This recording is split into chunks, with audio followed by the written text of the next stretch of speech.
και ως Έλληνες, όλοι με άρματα που πετούσαν. Έτσι. Όλοι έτσι εμφανίζονται τα αγαπητοί.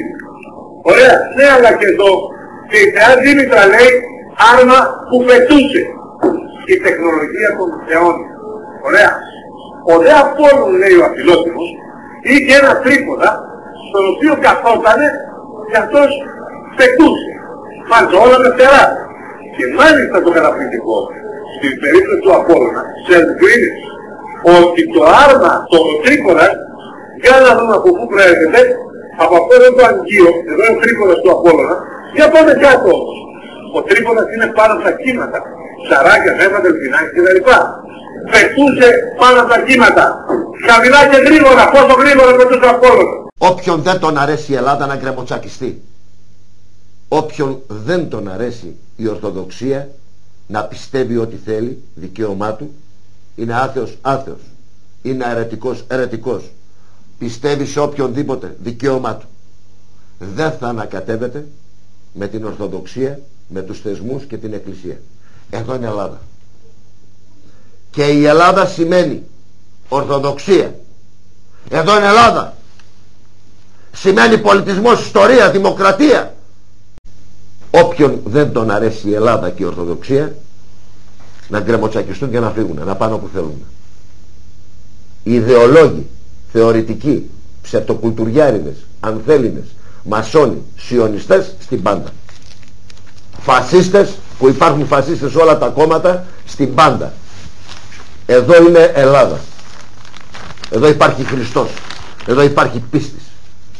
Στα σύγχρονα Σόδομα και Γόμορα ο Κύριος μας υπομένει. Και όποιος δεν θέλει την Ορθοδοξία, δικαίωμά του, αλλά να μην ανακατεύεται. Βγάλαν τους άθεους στα κανάλια, τους ψευτοκουλτουριάριδες που δεν ξέρουν τη μάνα που τους γέννησε, που τους έχουν με ξηρά τροφή και γυρίζουν από κανάλι σε κανάλι να μιλούν για ποιοι είναι, για τον Χριστό και για την Ορθοδοξία. Μα αφού δεν πιστεύεις στον Χριστό και την Ορθοδοξία, ποιος σου έδωσε το δικαίωμα εσένα να μιλάς? Ποιος σου έδωσε το δικαίωμα? Δεν πιστεύεις? Μπράβο σου! Κάτσε εκεί στα αυγά σου και πίστευες ό,τι θέλεις, στο χρήμα που σε πληρώνουν. Εδώ είναι Ελλάδα. Όποιος δεν τον αρέσει η Ελλάδα να σηκωθεί και να φύγει.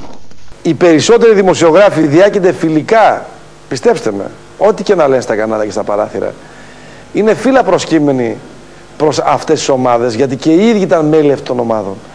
Σας είχα πει ότι το 1978 καταδικάστηκε ένας μεγάλος επιφανής δημοσιογράφος για συμμετοχή στη 17 Νοέμβρη. Το ξεσκώστε μου. Από αυτούς που βλέπουμε στα κανάλια. Εγώ δεν λέω ότι η καταδίκη ενός δημοσιογράφου μπορεί να σημαίνει και κάτι, επειδή καταδικάστηκε ο άνθρωπος. Μπορεί να μην φταίει κιόλας. Δικαιοσύνη δεν υπάρχει, αλλά το 1978 κορυφαίος δημοσιογράφος. Πολλοί εκ των δημοσιογράφων, η κυρία Τρέμι, η κυρία Στάι, είναι πρώην αριστερές, εξοκοινοβουλευτική αριστερά και κουκουέ. Αργότερα συνασπισμός, Ριγάδες, Αυγή κτλ. Οι οποίες σήμερα κυκλοφορούν με Louis Vuitton και Chanel και μπριλιάντια. Αλλά εκείνα τα βιώματα, συμπλέγματα δεν τα βγάζουν εύκολα από μέσα τους. Διαπλέκονται, συμπλέκονται, φαίνεται, είναι πασιφανές. Φαίνεται και το Μέγκα, γι' αυτό και τηρεί μια ελαστική στάση. Το μόνο κανάλι που τηρεί την πιο ελαστική στάση, γιατί και οι άλλοι δεν είναι ακραία αντίθετοι τους με τους ψευτοναρχικούς, είναι το Μέγκα. Το οποίο διακατέχεται από αιμονές, το τονίζω αυτό, ανθελληνικές πολλές φορές. Οι ελληνόφοβες φοβίζουν τους Έλληνες.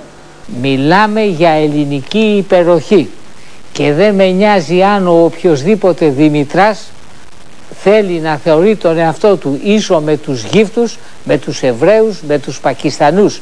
Εγώ είμαι Έλλην και αισθάνομαι ότι υπερέχω ως Έλλην με την ιδιότητα του Έλληνος όλων των άλλων εθνών.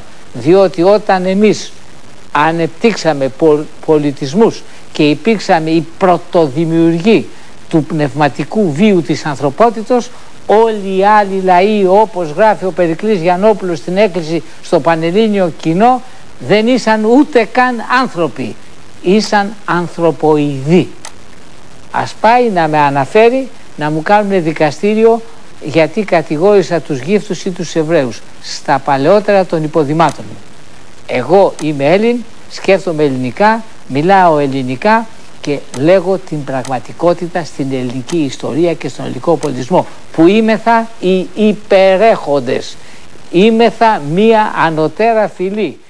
Γνωρίζουμε λοιπόν πως η αρχαίγονη φυσαλίδα, δηλαδή η αρχαίγονη θερμοκοιτίδα, μπορεί να φέρει σε επαφή όλα τα απαραίτητα συστατικά που έρχονταν από τον αστερισμό του όφεως, της Περιστεράς και του Βότου. Οι μόνοι που ήρθαν κατευθείαν από το φως, μέσα από το φως, ήσαν οι Έλληνες. Καλά τώρα, καλά. Λιακόπουλο θα ακούτε εσείς να μαθαίνετε τα νέα.